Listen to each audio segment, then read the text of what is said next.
ഈ ബാത്റൂമിൽ പോകുമ്പോഴേ ഫോണും കൊണ്ട് പോകുന്ന ആളുകളാണ് പല ആളുകളും. അതിൽ വലിയൊരു അപകടമുണ്ട്. കാരണം അത് ചിലപ്പോൾ പക്ഷേ പൈൽസിലേക്കോ അതല്ലെങ്കിൽ ഇൻഫ്ലമേഷനിലേക്കോ ഈവൻ ലോങ് ടേമിൽ ക്യാൻസറിലേക്ക് വരെ നയിക്കുന്ന ഒരു പ്രവണതയാണ്. എന്തുകൊണ്ടെന്ന് വെച്ചാൽ ഈ ടോയ്ലറ്റിംഗ് പ്രോസസ്സ് എന്ന് പറയുന്നത് ബേസിക്കലി ഒരു റെസ്റ്റ്, റിലാക്സ്, സ്ലീപ്പ് അല്ലെങ്കിൽ നമ്മളൊരു പീസ്ഫുൾ സ്റ്റേറ്റിൽ വരുന്ന, അപ്പോൾ ഈ ഓപ്പണിങ്സൊക്കെ ഓപ്പണായി ഇങ്ങനെ വരുന്നൊരു സംഭവമാണ്.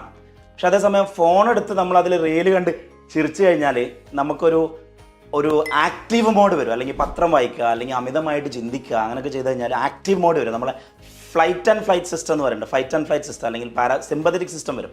സിമ്പതറ്റിക് സിസ്റ്റം വന്നു കഴിഞ്ഞാൽ വെച്ചാൽ നമ്മൾ ആക്റ്റീവായി. പിന്നെ നമ്മളെ ഈ സംഭവങ്ങളൊക്കെ ഇപ്പോൾ നമുക്ക് അടി കൂടുമ്പോൾ മൂത്രം ഒഴിക്കാൻ പറ്റില്ലല്ലോ, അടി കൂടുമ്പോൾ ടോയ്ലറ്റിൽ പോകാൻ പറ്റില്ല. അതുപോലെ ആക്റ്റീവായി കഴിഞ്ഞാൽ പിന്നെ ടോയ്ലറ്റിൽ പോകാൻ കഴിയും. പക്ഷെ നമ്മളവിടെ ഇരുന്നിട്ട് ഫോണിൽ നോക്കിയിട്ട്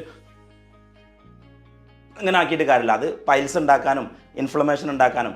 അപ്പം നമ്മളെ ഡൈജഷൻ മൂവ്മെൻറ്റ്